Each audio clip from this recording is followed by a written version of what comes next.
للعالمين. بسم الله الرحمن الرحيم. ولا تقولوا لمن يقتل في سبيل الله أموات بل أحياء ولكن لا تشعرون. صدق الله مولانا العظيم وصدق رسوله النبي الأمين الكريم. إن الله وملائكته يصلون على النبي يا أيها الذين آمنوا صلوا عليه وسلموا تسليما. الصلاة والسلام عليك يا سيدي يا رسول الله وعلى آلك وأصحابك يا سيدي يا حبیب اللہ. حضرات محترم، آج کی خصوصی مجلس جو ہماری ہفتہ وار محفل ذکر و دعا بھی ہے، اور آج جس عظیم شخصیت کی یاد میں ان کے فضائل اور مناقب کے اوپر مشتمل یہ محفل ہے، ان کا ذکر زبان پر لانے سے بخشش ہو جاتی ہے، مغفرت ہو جاتی ہے. ان کا وسیلہ پیش کرنے سے اللہ تعالیٰ کی رحمت بھی نصیب ہوتی ہے اور مصطفیٰ کریم کی توجہ بھی نصیب ہوتی ہے. اس ذات کی بارگاہ میں خراج عقیدت پیش کیا جائے گا جو پیارے آقا علیہ السلام نے جن کو والی مدینہ فرمایا ہے، یعنی مدینہ طیبہ کی جو ولایت ہے یہ حضور نے ان کو عطا فرمائی ہے. دنیا میں بہت بڑے بڑے ولی اللہ گزرے ہیں، لیکن حضرت سیدنا امیر حمزہ رضی اللہ تعالیٰ عنہ سید الشہداء آپ کے مقدر اور آپ کے نصیب پر قربان جائیں کہ آپ کی شہادت اور آپ کی شہادت کے بعد آپ کی تدفین اور آپ کی نماز جنازہ اور اس کے بعد آپ کے مزار پر انوار پر مسلسل جب تک حضور علی نبینا علیہ السلام حیات رہے، سرکار خود ان کے مزار پر تشریف لے جایا کرتے، اور نہ صرف تشریف لے جاتے تھے بلکہ وہاں کھڑے ہو کر گھنٹوں سرکار ان سے باتیں کیا کرتے تھے. وہ عظیم چچا جان ہیں سرکار دو عالم صلی اللہ تعالیٰ علیہ وآلہ وسلم کے، کہ حضور کے خاندان میں سے اور نسب میں سے وہ حضرت حمزہ رضی اللہ تعالیٰ عنہ وہ ہیں کہ جو آپ علیہ السلام پر ابتدائے اسلام میں ہی آپ پر ایمان لے کر آئے تھے. حضرت سیدنا امیر حمزہ رضی اللہ تعالیٰ عنہ جس وقت ایمان لائے تو آپ ایمان، اہل سیر نے لکھا ہے کہ آپ ایمان لانے والوں میں سے آپ کا نمبر 39 تھا یا 38 نمبر تھا، اور 39 نمبر پر آپ ایمان لائے. اور حضرت فاروق اعظم رضی اللہ تعالیٰ عنہ کے ایمان لانے سے ایک دن پہلے حضرت حمزہ ایمان لائے، یعنی حضرت فاروق اعظم جو ایمان لائے تو یہ 40ویں مسلمان تھے، اور فاروق اعظم سے ایک دن پہلے جو نبی علیہ السلام پر ایمان لائی وہ آپ کے پیارے چچا جان حضرت سیدنا امیر حمزہ رضی اللہ تعالیٰ عنہ ہے. اور علماء محدثین اور اہل سیر نے لکھا ہے کہ حضرت امیر حمزہ رضی اللہ تعالیٰ عنہ کے ایمان لانے کے بعد اور پھر سیدنا فاروق اعظم کے ایمان لانے کے بعد مسلمانوں نے اعلانیہ طور پر تبلیغ شروع کی. اور جس وقت سیدنا فاروق اعظم رضی اللہ تعالیٰ عنہ 40ویں مسلمان ایمان لائے تو آپ نے اللہ کے حبیب علیہ السلام کی بارگاہ میں جس وقت آپ ایمان لانے کے لیے تشریف لائے تو اس سے ایک دن پہلے سرکار دو عالم صلی اللہ علیہ وسلم نے ان کے لیے دعا کی تھی کہ اللہ تعالیٰ دونوں عمروں میں سے جو تیرے نزدیک سب سے اسلام کے لیے بہتر ہے اسے اسلام کی ہدایت عطا فرما اور اس کے اسلام کے لیے منتخب فرما. تو حضرت فاروق اعظم رضی اللہ تعالیٰ عنہ ہاتھ میں تلوار لیے نکلے تو تھے کہ سرکار دو عالم صلی اللہ علیہ وسلم کو قتل کریں گے، لیکن جب دل کی دنیا تبدیل ہوئی تو سرکار دو عالم صلی اللہ تعالیٰ علیہ وسلم کی طرف اپنی بہن اور بہنوئی کو لے کر آ رہے ہیں. تو آپ اس وقت دار ارقم کے اندر وہ جو 38 مسلمان ایمان لائے تھے یا 39 مسلمان ان کو لے کر دار ارقم کے اندر ایک جگہ پر موجود تھے. تو کسی نے آ کر سرکار دو عالم صلی اللہ علیہ وسلم کی بارگاہ میں عرض کیا کہ یا رسول اللہ، فاروق اعظم عمر آپ کی طرف آ رہے ہیں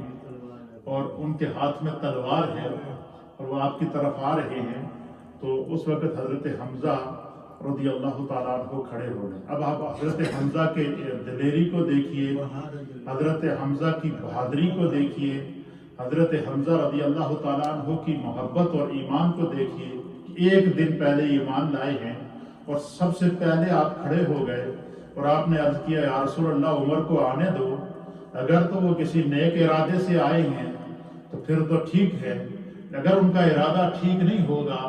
تو آپ میں سے کسی کو بھی فکر کرنے کی ضرورت نہیں ہے. عمر کی ہی تلوار ہوگی اور حمزہ کا ہاتھ ہوگا اور میں اپنے ہاتھ سے عمر کا سارات کو کاٹ کر آپ کے قدموں میں رکھ کے دکھاؤں گا. یعنی ایک دن پہلے آپ ایمان لائے تھے، اس وقت آپ نے حضرت فاروق اعظم رضی اللہ تعالیٰ عنہ جب اندر آئے تو ان کی دل کی دنیا بدلی ہوئی تھی. حضرت امیر حمزہ رضی اللہ تعالیٰ عنہ ایمان لانے والوں میں سے 39 میں مسلمان تھے، یا ایک روایات میں سے مردوں میں سے آپ کا نمبر 38 تھا. اور اسی طریقے سے ایک خاتون بیچ میں شامل ہیں، تو اس طریقے سے مردوں میں سے آپ کا نمبر 38 تھا اور خاتون کو ملا کر 39 ہو جاتا ہے، اور پھر 40 میں مسلمان حضرت فاروق اعظم ہیں. 39 میں یا 38 میں مسلمان اسلام کے اندر حضرت امیر حمزہ رضی اللہ تعالیٰ عنہ ہیں. اور آپ کے ایمان لانے سے سرکار دو عالم صلی اللہ تعالیٰ علیہ وآلہ وسلم نے بہت خوشی کا اظہار کیا، خدا کا شکر ادا کیا، کیونکہ خاندان مصطفیٰ میں سے اور سرداران قریش میں سے حضرت امیر حمزہ جو ہے وہ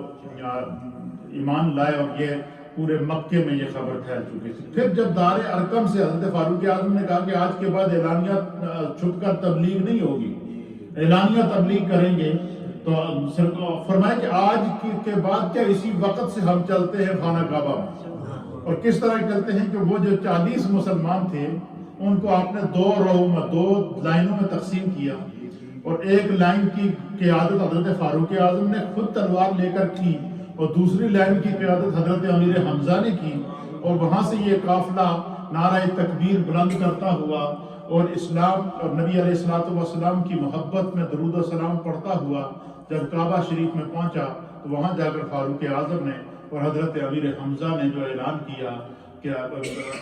کہ جس نے سرکار دو عالم صلی اللہ علیہ وسلم اللہ کے آخری نبی ہیں، ہم ان پر ایمان لا چکے ہیں اور اب تبلیغ اعلانیہ ہوگی. پھر اس کے بعد جو جن مصائب سے مسلمانوں کو گزرنا پڑا اور جن تکالیف سے گزرنا پڑا ان تمام میں آپ شامل ہوئے. پھر سرکار دو عالم صلی اللہ علیہ وسلم نے جب صحابہ اکرام کو مدینہ طیبہ کی طرف ہجرت کرنے کی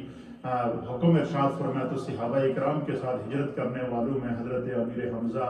رضی اللہ تعالی عنہ بھی شامل ہیں. آپ کا نام نامی اسم گرامی حمزہ تھا اور آپ کی کنیت ابو یعلا اور ابو عمارہ تھی، اور آپ کو اسد اللہ اور اسد الرسول کہتے تھے، اللہ اور رسول کا شیر حضرت امیر حمزہ کو. اور اس کی وجہ کیا ہے کہ سیدنا امیر حمزہ رضی اللہ تعالیٰ عنہ نے جس وقت جنگ بدر ہوئی، اسلام کی پہلی جنگ ہوئی، اور اس جنگ بدر کے اندر جو 70 کفار مارے گئے، اور ان 70 کفار میں سے بھی بڑے بڑے صنادید قریش تھے، قریش کے بڑے بڑے سردار تھے، اپنے اپنے قبائل اور خاندانوں کے سربراہ تھے. روایات کے مطابق ان میں سے اکثر کو حضرت حمزہ نے اپنی تلوار سے غزوہ بدر میں قتل کیا تھا. اور جتنے بھی وہ قبائل تھے، بعض روایات کے مطابق 20 قبائل ایسے تھے جن میں سے ہر ایک قبیلے نے یہ قسم کھائی ہوئی تھی کہ ہم جو ہے وہ حمزہ سے انتقام لیں گے. اور یہی وجہ ہے کہ جس وقت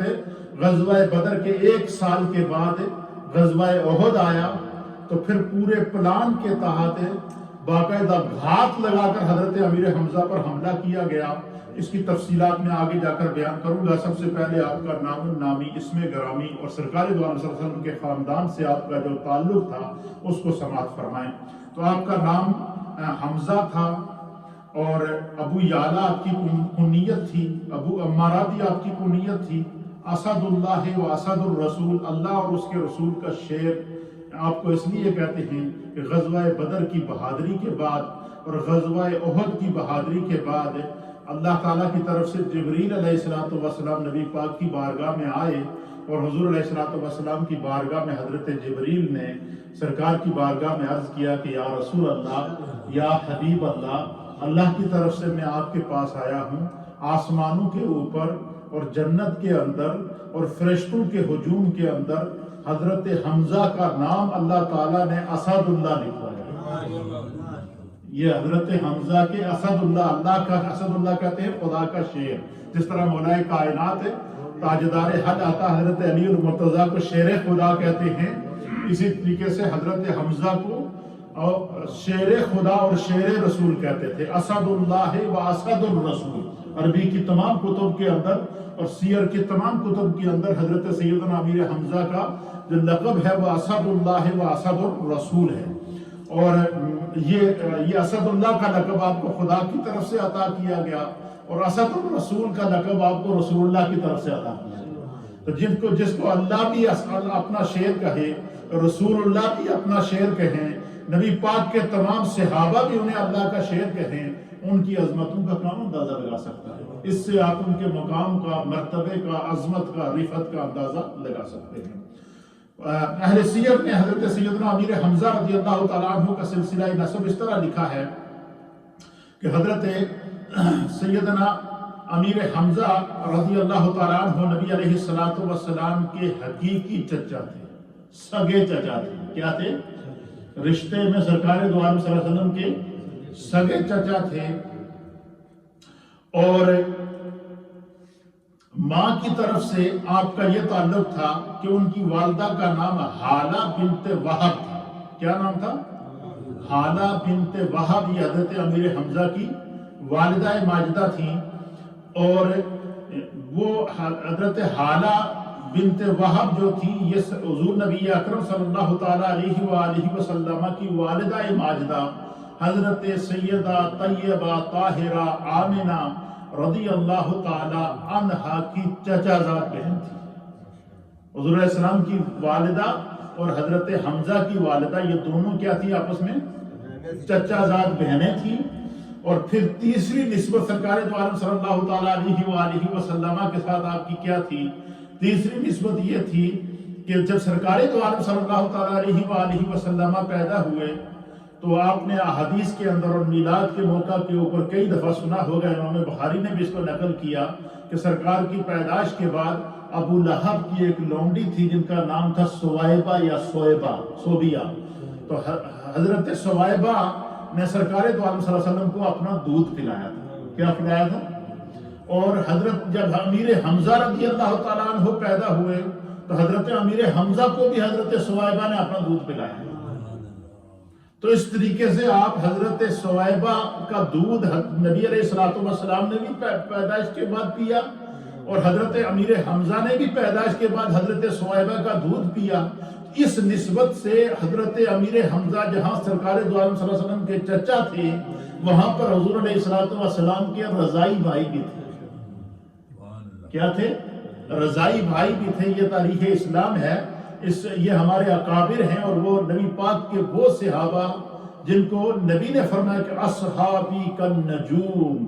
حضور نے فرمایا کہ میرے صحابہ ستاروں کی طرح ہیں۔ حضور نے انہیں سٹار قرار دیا۔ آج کل تو دنیا میں سٹار بنے ہوئے ہیں نا جی، کوئی گویا مل جائے، کوئی سنگر مل جائے گی، یہ قوم کا ملک کا سٹار ہے، لیکن کچھ سٹار وہ ہیں جنہیں رسول اللہ نے سٹار کہا ہے، کچھ سٹار وہ ہیں جنہیں خدا نے آسمانی ہدایت کا ستارہ بنا کر دنیا میں بھیجا ہے، اور ان سٹار کی تعداد کموں پہ 1.25 لاکھ ہے۔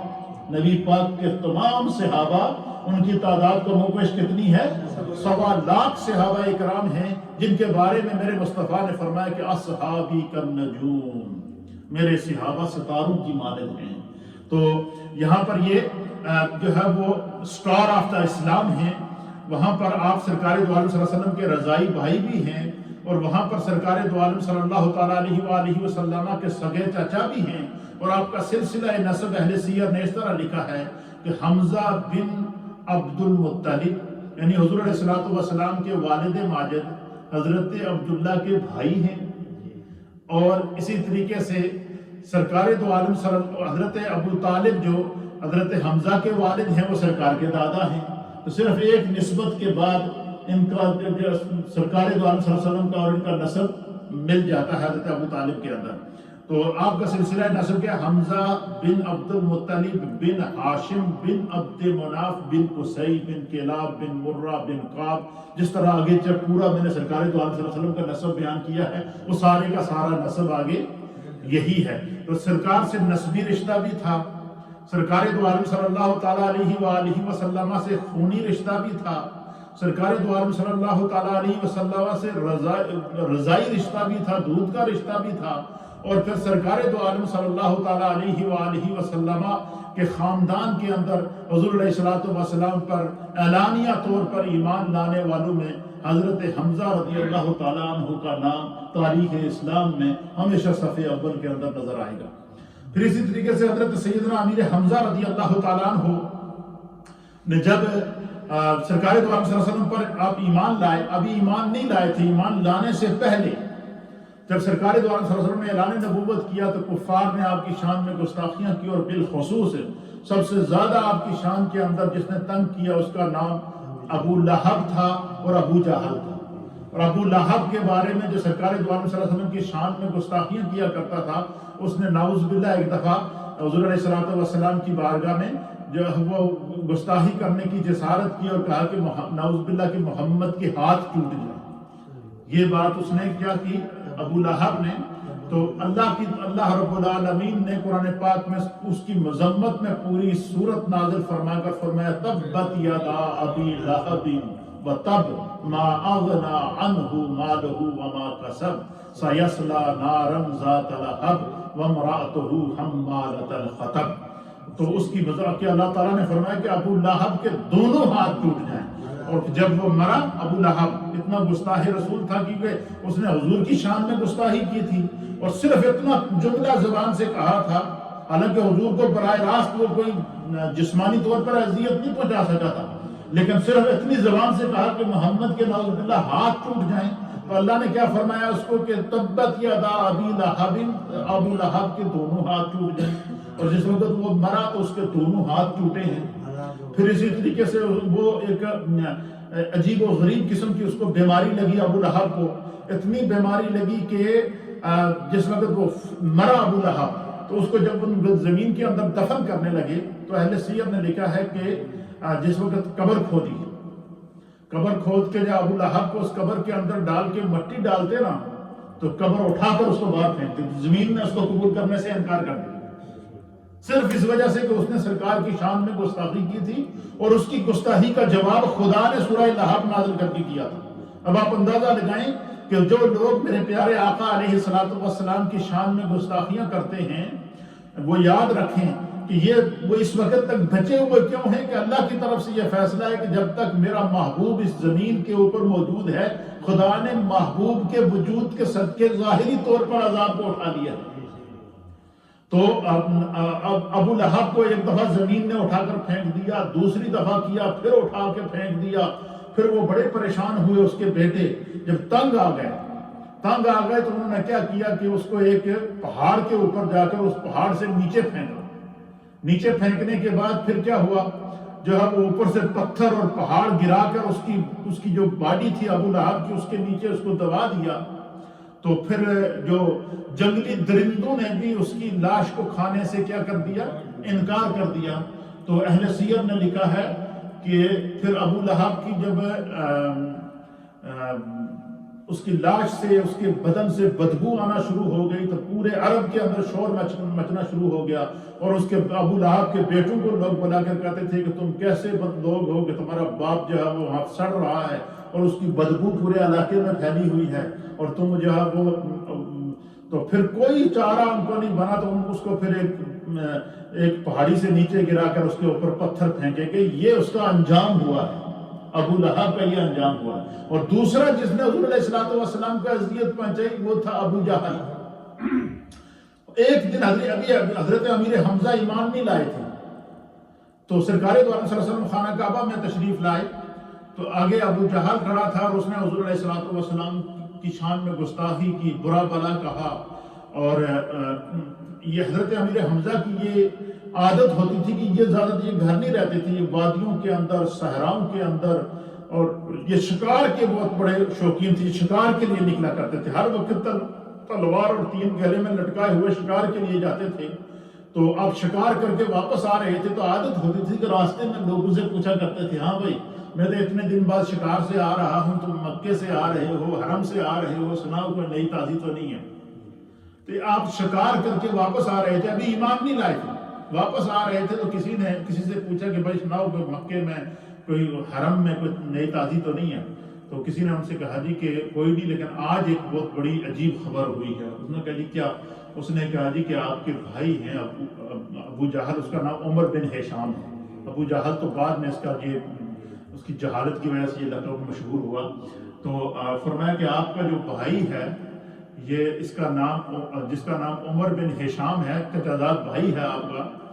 تو اس نے آج آپ کے حقیقی بھتیجے محمد کے ساتھ ان کی شان میں گستاخی کی ہے، ان کو برا بلا کہا ہے۔ تو ہم یہ سارا منظر دیکھ رہے تھے، تو اس نے کہا کہ آگے سے محمد عربی صلی اللہ تعالیٰ علیہ وآلہ وسلم نے اس کو کوئی جواب نہیں دیا۔ کیا فرمایا؟ کہ اس کو کوئی جواب نہیں دیا، آپ خاموشی سے اس کی باتیں سن کر آپ واپس چل دیے۔ اب حضرت امیر حمزہ بھی ایمان نہیں لایا، اندازہ لگا، آپ وہاں سے گئے سیدھا خانہ کعبہ میں پہنچے، آگے دیکھے تو ابو جہل کھڑا تھا، آپ کے ہاتھ میں تلوار تھی، اور تلوار کا دستہ ایسے پکڑا ہوا تھا، جاتے ہی آپ نے 1 2 3 جا کے ابو جہل کے سر کے اندر ماری، اس کا سر پھٹ گیا، خون آلود ہو گیا، پورے حسین حرم کے اندر خون ہی خون آلود ہو گیا۔ اور آپ نے پھر وہاں اعلان کیا کہ میرے بھتیجے محمد کے ساتھ تم نے گستاخی کی ہے، آج کے بعد اگر میرے بھتیجے کو کسی نے نقصان پہنچایا تو میری تلوار ہوگی اور اس کا سر ہوگا۔ تو اس نے غصے میں، ابو جہل نے غصے میں حضرت امیر حمزہ سے کہا کہ لگتا ہے کہ تم بھی اپنے آبا و اجداد سے دین سے پھر گیا ہے، بے دین ہو گیا ہے، تو بھی اب محمد کے گیت گانا شروع ہو گیا ہے، لگتا ہے تو بھی محمد پر ایمان لے کر آیا ہے۔ اس وقت حضرت امیر حمزہ وہاں حرم میں کھڑے تھے، آپ نے فرمایا اس تو پہلے تو نہ لایا ایمان، لیکن اگر تو کہتا ہے تو سن، پھر میں آج اعلان کر رہا ہوں، اشہد ان لا الہ الا اللہ واشہد ان محمدا عبدہ ورسولہ۔ یعنی ابھی حضور علیہ السلام کے پاس گئے ہی نہیں،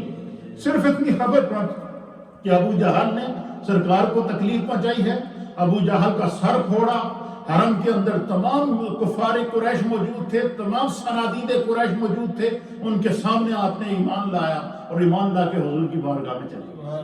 یہ حضرت امیر حمزہ رضی اللہ تعالیٰ عنہ کا ایمان لانے کا ایمان افروز واقعہ ہے۔ پھر اسی طریقے سے روایات کے اندر آتا ہے کہ جس وقت پھر اس کے بعد پھر ہجرت کا حکم ہوا تو سرکار دو عالم صلی اللہ تعالیٰ علیہ وسلم نے جب تمام صحابہ کو حضور نے اجازت دی کہ اب آپ اللہ کی طرف سے حکم ہے تم لوگ ہجرت کر کے مدینہ کی طرف جاؤ، تو حضرت امیر حمزہ کو بھی فرمایا کہ آپ بھی جائیں گے، وہ بھی مدینہ شریف تشریف لے گئے۔ جب مدینہ شریف پہنچے تو حضور علیہ السلام نے جو مہاجرین صحابہ تھے، انصار صحابہ کے ساتھ ان کا بھائی چارہ قائم کیا، تو حضرت سرکار دو عالم صلی اللہ تعالیٰ علیہ وآلہ وسلم نے حضرت اس کو مواخات مدینہ کہتے ہیں، بھائی چارہ قائم کیا، ایک انصاری کو ایک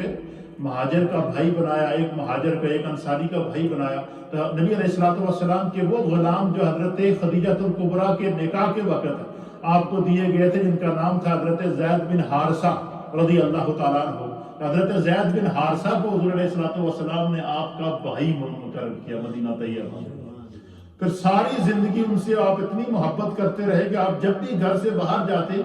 کسی بھی قسم کی کوئی وصیت کرتے تو حضرت زید بن حارثہ کو کرتے، کسی اور کو نہیں کرتے، کہتے یہ میرے بھائی ہیں جن کو سرکار نے میرا دینی بھائی مقرر کیا۔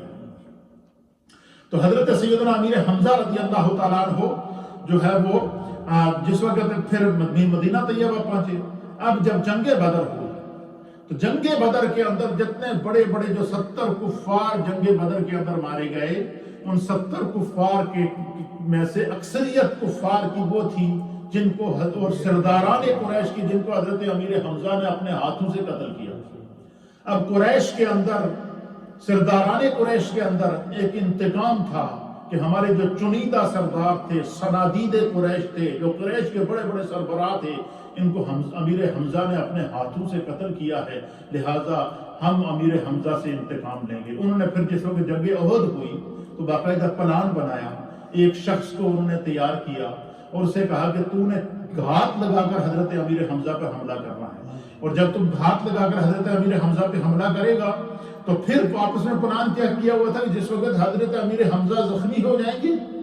یا شہید ہو جائیں گے تو پھر کفار نے یہ پلان بنایا ہوا تھا کہ جو 31 خاندان، جن خاندانوں کے سربراہان کو حضرت امیر حمزہ نے بدر کے اندر شہید کیا تھا، وہ ہر خاندان والا آ کر حضرت امیر حمزہ کی باڈی سے اپنے خون کا انتقام لے۔ یہ اتنا بڑا وہ انتقام، یعنی اس پورے جنگ احد کے اندر ان کا سب سے بڑا انتقام یہ تھا، وہ کفار قریش کا وہ حضرت امیر حمزہ سے لینا تھا اور سرکار دو عالم صلی اللہ تعالیٰ علیہ وآلہ وسلم سے لینا تھا۔ پھر جو ہے وہ حضرت امیر حمزہ جنگ احد کے اندر انتہائی جیسے آپ پر گھات لگا کر حملہ کیا گیا، اور حضرت حمزہ کو جو زخمی کیا گیا یہ پہاڑی کے پیچھے سے چھپ کر آپ پر حملہ کیا گیا۔ کوئی کسی کے اندر یہ ہمت نہ ہوئی کہ حضرت امیر حمزہ کے سامنے آ کر ان سے حملہ کر سکے۔ کیوں؟ کہ وہ اسد اللہ و اسد الرسول تھے، اور روایات کے اندر آتا ہے کہ جنگ احد کے اندر کتنی سخت جنگ تھی، جس کو میں پچھلے دو تین دفعہ بیان کر چکا ہوں۔ اس جنگ احد میں جو کفار جو ہے وہ جو مارے گئے ہیں، ان میں سے 31 کفار وہ تھے جنگ احد کے اندر، 31 کفار وہ تھے جن کو حضرت امیر حمزہ نے جن کو قتل کیا۔ 31 کفار کو قتل کرنے کے بعد پھر آپ پر گھات لگا کر حملہ کیا گیا۔ گھات لگا کر حملہ کرنے کے بعد جس وقت آپ کو زخمی کر کے گرایا گیا، پھر آپ کو شہید کر دیا گیا۔ شہید کرنے کے بعد ان تمام قبائل نے جن کے لوگ بدر میں مارے گئے تھے اور جو پہلے سے پلان کر کے آئے تھے، ان تمام قبائل نے حضرت امیر حمزہ کی باڈی سے ان کے خون کا انتقام لیا۔ حالانکہ دنیا بھر کی جتنی بھی جنگیں ہوتی ہیں، چاہے وہ کفر کی جنگیں ہوں یا اسلام کی جنگیں ہوں، ان جنگوں کے اصولوں میں سے ایک اصول یہ ہے کہ جب کوئی بندہ شہید ہو جائے یا مر جائے تو اس کی باڈی کو اب دوبارہ چھیڑا نہیں جائے گا، لیکن حضرت امیر حمزہ کی باڈی کو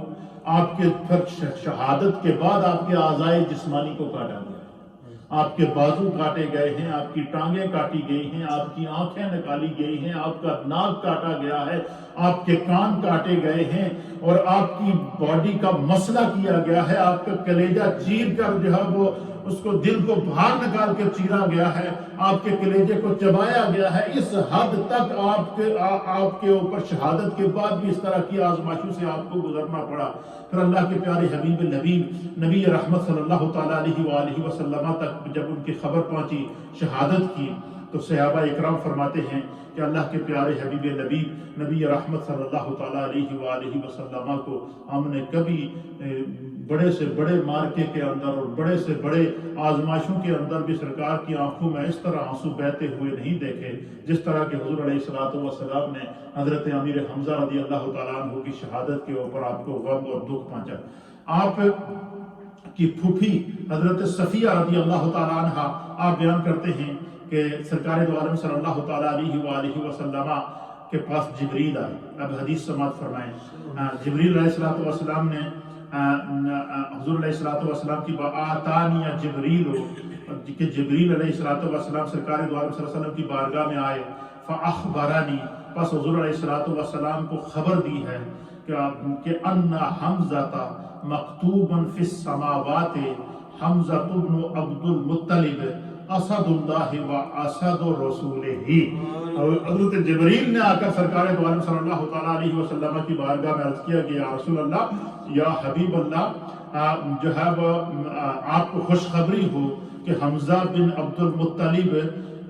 کو اللہ تعالیٰ نے حمزہ بن عبد المطلب کا نام آسمانوں میں اللہ اور اس کے رسول کا شعر لکھا ہے، اس لیے آپ کو اسد اللہ و اسد الرسول کہتے ہیں۔ سرکار دو عالم صلی اللہ تعالیٰ علیہ وآلہ وسلم نے حضرت سیدنا امیر حمزہ کو جو ہے وہ سید الشہداء کا لقب عطا فرمایا، آپ کو سید الشہداء کا لقب۔ پھر یہ جو قرآن پاک کی آیت ہے کہ وَلَا تَقُولُوا لِمَنْ يُقْتَلُ فِي سَبِيلِ اللَّهِ أَمْوَاتٌ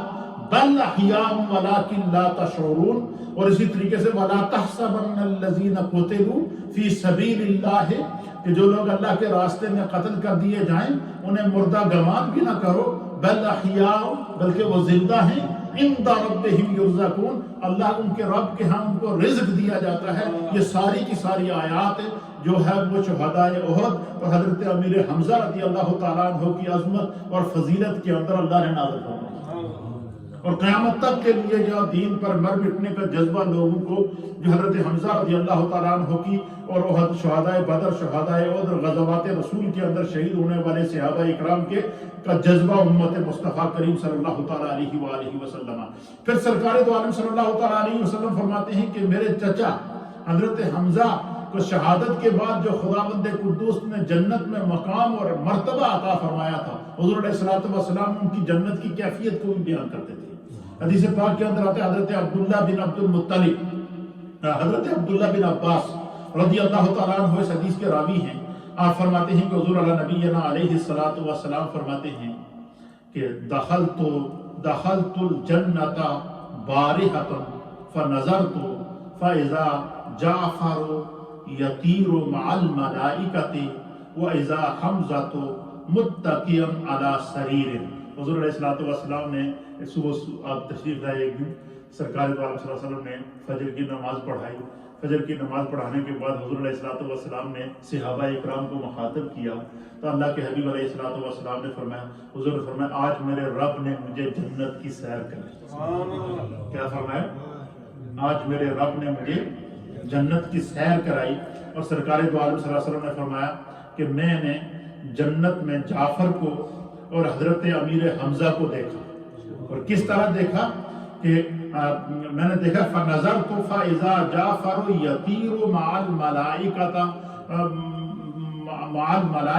فرماتے حضور فرماتے کہ میں نے جعفر کو دیکھا کہ جعفر جو تھے یہ فرشتوں کے ساتھ جنت میں پرواز کر رہے تھے۔ حضرت جعفر فرشتوں کے ساتھ کیا کر رہے تھے؟ جنت میں پرواز کر رہے تھے۔ اور میں نے اپنے چچا حضرت حمزہ کو دیکھا، وَإِذَا حَمْزَةُ، میں نے حضرت حمزہ کو دیکھا کہ جنت کے اندر اللہ تعالیٰ نے ایک تخت لگایا ہوا ہے۔ کیا لگایا ہوا ہے؟ اس تخت کے اوپر جنتی قالین بچھے ہوئے ہیں، ان جنتی قالینوں کے ساتھ جنتی گاؤ تکیے لگے ہوئے ہیں، اور ان جنتی گاؤ تکیوں کے ساتھ میرے چچا حضرت امیر حمزہ رضی اللہ تعالیٰ عنہ ٹیک لگائے بیٹھے ہیں اور سارے جنتیوں کا اور جنت کی نعمتوں کا نظارہ کر رہے ہیں۔ سرکار دو عالم صلی اللہ تعالیٰ علیہ وآلہ وسلم ہر آپ کی شہادت کے بعد اکثر جو ہے وہ نماز کے بعد نکلتے، اور بعض روایات کے مطابق آپ اکثر عصر کی نماز کے بعد باہر نکلتے تھے، اور عصر کے بعد نکلتے تھے یا کسی بھی نماز کے بعد باہر نکلتے، صحابہ اکرام ساتھ ہوتے، اور سرکار دو عالم صلی اللہ علیہ وسلم میدان احد کے اندر حضرت امیر حمزہ کا وہاں پر وہ مزار موجود ہے، اور اسی مزار کے ساتھ بھی وہ قبریں بھی موجود ہیں جہاں پر ایک ایک قبر میں دو صحابہ اکرام کو، شہدائے احد کو سرکار دو عالم صلی اللہ علیہ وسلم نے دفن کیا۔ جب آپ کی شہادت ہوئی تو اللہ کے حبیب علیہ الصلوۃ والسلام نے جو ہے وہ انہیں اپنی چادر مبارک سے کفن دیا اور اپنے ہاتھوں سے ان کی قبر کے اندر ان کو اتارا، اور سرکار دو عالم صلی اللہ علیہ وسلم ان کی قبر پر جاتے اور حضور علیہ الصلوۃ والسلام جو ہے جنت میں ان کے مقام کو بیان کرتے، اور اسی طریقے سے حضرت امیر حمزہ رضی اللہ تعالیٰ عنہ کے مزار پر انوار پر جب تک حضور حیات رہے حضور کا مسلسل جانا، یہی حدیث تمام علماء اہل سنت اور ائمہ دین متین کے نزدیک بزرگان دین اور اہل اللہ کے مزارات پر حاضری دینے کی دلیل اور سند ہے۔ ہمارے علماء اور محدثین نے لکھا ہے کہ حضرت امیر حمزہ رضی اللہ تعالیٰ عنہ کو سرکار دو عالم صلی اللہ تعالیٰ علیہ وآلہ وسلم نے والی مدینہ مقرر کیا، یعنی مدینے کی جو ولایت ہے وہ حضور نے حضرت امیر حمزہ کو دی تھی۔ اور جو لوگ مدینہ طیبہ گئے ہیں آپ نے دیکھا ہوگا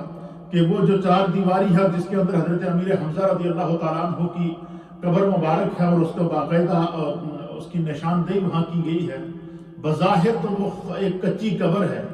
لیکن وہاں پر نظر بھر کے بندہ دیکھ نہیں سکتا، اس طرح وہاں رحمتوں کا نزول ہوتا ہے۔ علماء اور محدثین نے بلکہ میرے پیر و مرشد اللہ تعالیٰ ان کی قبر پر کروڑوں رحمتیں نازل فرمائے۔ جو اولیاء اللہ ہوتے ہیں نا، تو ان کو اللہ تعالیٰ نے بڑی وارداتیں اور بڑے گر عطا کیے ہوتے ہیں. میں جب عمرے کے لیے گیا تو قبلہ پیر و مرشد نے مجھے ایک وصیت کی. آپ نے فرمایا کہ بلکہ وہاں مجلس میں بیٹھے ہوئے سب سے کہا کہ میں تمہیں طریقہ بتاتا ہوں کہ اگر کوئی بندہ چاہے کہ وہ جب مدینہ طیبہ جائے تو وہ حضور علیہ نبینا علیہ الصلوۃ والسلام کی کسی مجلس کسی مسئلے میں سرکار کی توجہ حاصل کرنا چاہے تو آپ نے فرمایا کہ اس کا ایک بڑا خاص نسخہ ہے. اور وہ نسخہ کیا ہے کہ بندہ جب مدینہ طیبہ جائے اور وہ کیا کرے, بندہ اپنے ہوٹل سے جب نکلے یا مسجد نبوی سے نکلے تو اس وقت خالص یہ نیت کرے کہ میں نبی پاک کی بارگاہ سے حضرت امیر حمزہ کے مزار پر حاضری دینے جا رہا ہوں. مدینہ طیبہ سے جب بندہ جائے حضرت امیر حمزہ کی مزار پر تو آپ فرماتے ہیں حضور شیخ العالم حضرت خواجہ پیر علاؤ الدین صدیقی رحمۃ اللہ تعالیٰ علیہ اور ان کی ہدایت کے مطابق میں نے باقاعدہ یہ عمل کیا ہے کہ بندہ جائے مدینہ طیبہ سے نکلے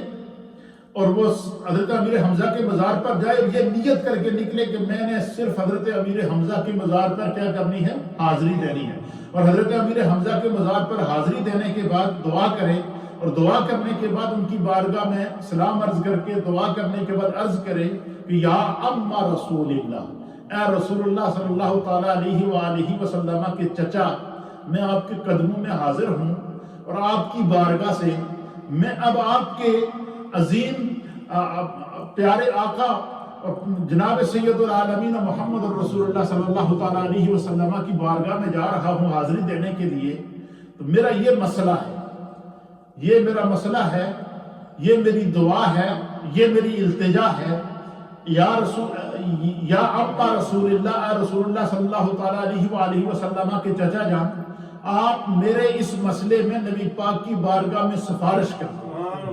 آپ سرکار کی بارگاہ میں میری کیا کر دیں, سفارش کر دیں اور اللہ کے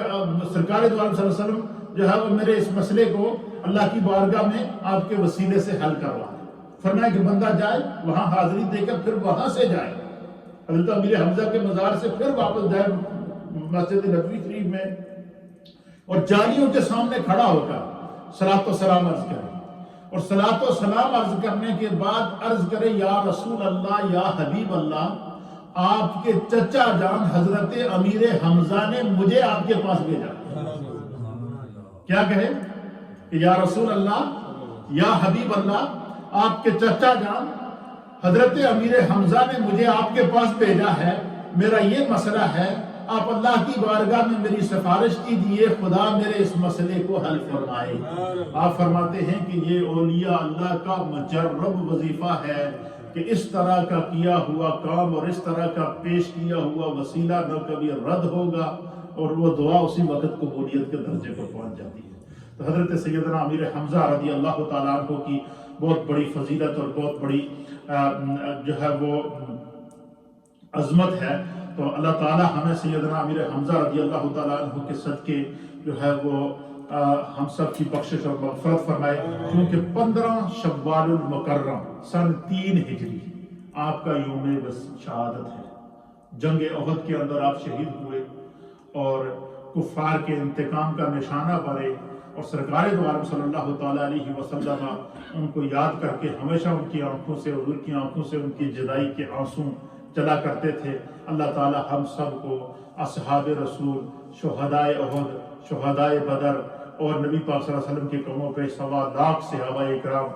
اور اسی طریقے سے اہل بیت اطہار اور 5 تن پاک کی یہ سچی نسبتیں اللہ تعالیٰ نے ہم اہل سنت و جماعت کو عطا کی ہیں, ان نسبتوں کو یاد کر کے اور ان بزرگوں کے احکام اور ان کی تعلیمات کے مطابق زندگی گزارنے کی توفیق عطا فرمائے. آپ یاد رکھیے گا یہی وہ نسبتیں اور یہی وہ پیار اور وہ محبت ہے جو دنیا میں بھی ہمارے لیے بخشش کا ذریعہ ہے اور قیامت میں بھی ہم گناہگاروں کو اللہ تعالیٰ ان بزرگوں کے صدقے بخشش اور کرم اور عطا اور قرب رسول کی دولت سے مالا مال فرمائے گا. اللہ تعالیٰ ہم سب کا حامی و ناصر ہو. تھوڑا سا ذکر لا الہ الا اللہ